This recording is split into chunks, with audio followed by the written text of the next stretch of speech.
The air hung heavy with the scent of aging paper and whispered secrets.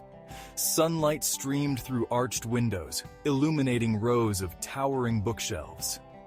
It was in this sanctuary of words, the grand old library on Elm Street, that Aryan first laid eyes on Rhea.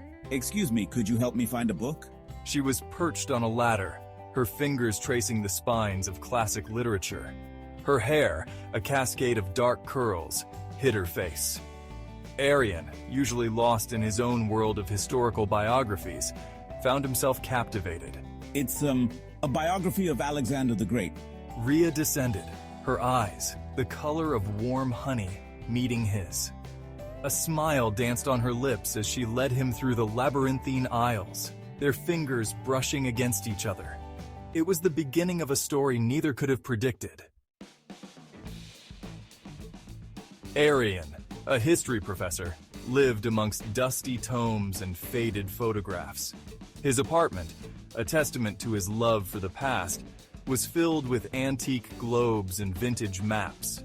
Rhea, a freelance photographer, thrived on the vibrancy of the present. Her loft pulsed with life, adorned with her vibrant photographs capturing the city's soul. I can't believe how different our worlds are. That's what makes it exciting, don't you think? Their dates were a study in contrasts. They picnicked in ancient ruins, debated the merits of classic novels over steaming cups of coffee, and explored hidden art galleries tucked away in the city's heart. You know, I never thought I'd enjoy a modern art gallery this much. And I never imagined I'd find ancient ruins so fascinating. Aryan, enchanted by her free spirit, tried to embrace the spontaneity of her world. Rhea, captivated by his quiet intensity, found solace in his calm presence. Their wedding was a small affair, held in the library's hushed sanctuary, surrounded by the silent blessing of countless stories. Rhea, radiant in a simple white dress, her eyes shining brighter than the antique chandelier above, promised to love Aryan forever. I promise to love you forever, Aryan. He, his voice thick with emotion, vowed to cherish her adventurous spirit. And I vow to cherish your adventurous spirit. Their honeymoon was a whirlwind adventure through the cobblestone streets of Rome. They shared gelato under the shadow of the Colosseum, whispered secrets in the Sistine Chapel, and made wishes in the Trevi Fountain. They returned home, their hearts overflowing with love and dreams of a future intertwined. The first tremor came with the news of Aryan losing his job. The university, facing budget cuts, had to let go of several professors, including him. The news hit Aryan hard. He retreated into himself, seeking solace in the familiar comfort of his books. Aryan, S1. I don't know what to do anymore, Rhea. Everything feels like it's slipping away. Rhea, used to the unpredictability of her freelance life, tried to buoy his spirits. She picked up extra assignments, her camera becoming her shield against the growing anxiety in their small apartment. Their once shared dreams began to feel like separate islands. Rhea, S2. We'll get through this, Aryan, I promise. Just give it some time. Aryan, clinging to the stability of the past, yearned for a traditional life. A steady job, a house filled with the laughter of children. Rhea, her heart set on chasing the world's fleeting moments through her lens, couldn't imagine a life tethered to one place. Aryan, S1. I want us to have a future, Rhea. A real future. Is that so wrong? Rhea, S2.